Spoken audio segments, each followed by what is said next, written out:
Sunday, the 5th of March, 2023, the aggressiveness and insecurity in Rio. Copacabana, Rio de Janeiro.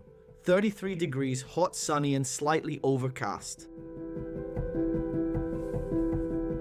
Something happened this morning that I am not proud of, but it shows what life is like in Brazil at the moment.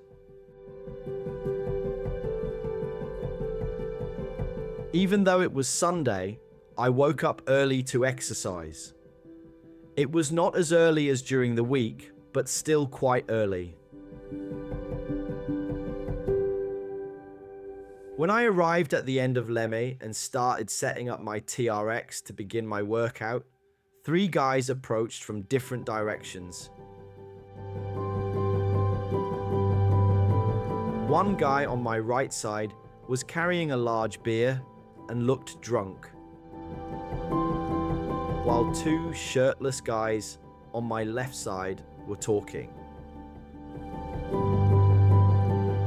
As I set up my TRX on the lamppost, the guy on the right looked at the 2 guys on my left with a sly, suspicious smirk on his face in relation to me. I became suspicious and thought it was a trap, or that I was about to be mugged.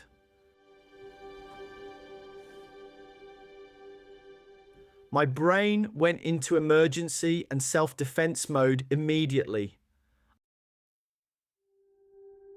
I looked at the guy on my right and counted him and his possible friends out aloud, showing him and the others that I was aware of the situation. He was stunned and asked me if I was English or American. I answered in a slightly aggressive and sarcastic way that I was Cearense from Ceará, the northern state in Brazil, which has a reputation for being incredibly good with a knife. I told him not to talk to me and that I did not want any conversation with him. He saw that I had a small rucksack by my side and could have anything inside, even a knife or a gun. I continued setting up my TRX and began exercising with my rucksack near me. Nothing else came of this situation, but I was a little shaken. It is a true representation of what we are living in Brazil at the moment.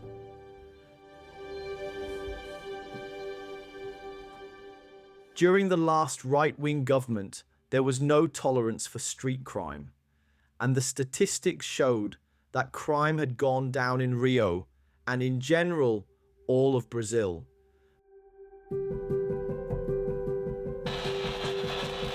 But with the new left-wing government, which has a reputation for corruption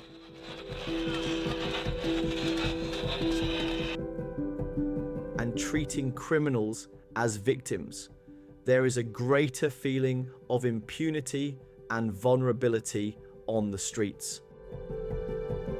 This feeling of aggressiveness and insecurity is absorbed into our daily lives.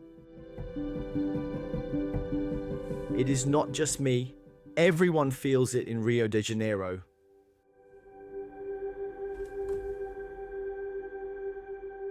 I have a 15-year-old daughter, Yasmin, and I am slowly giving her more freedom to do things alone on the streets.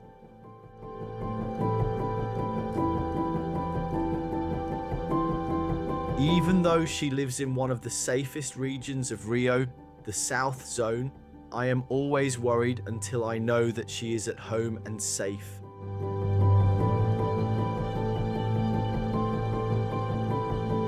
Metaphorically or figuratively, Brazil is at war. The politicians and the institutions are fighting among themselves.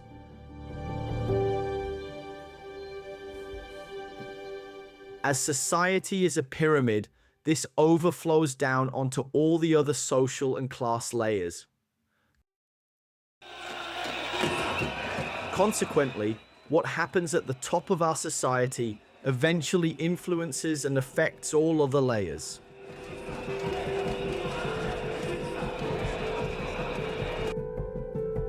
For the rest of the day, I was disappointed with myself for being aggressive towards a stranger, even though my actions were in self-defense and self-survival.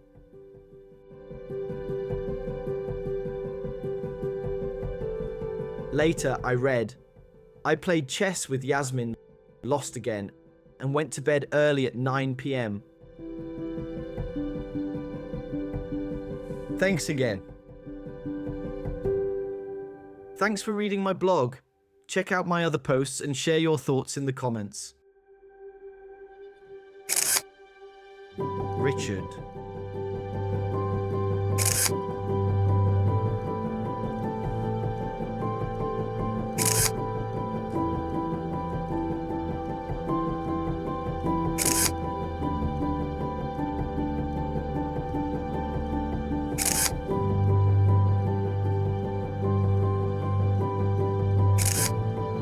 Photos by Richard George Photography.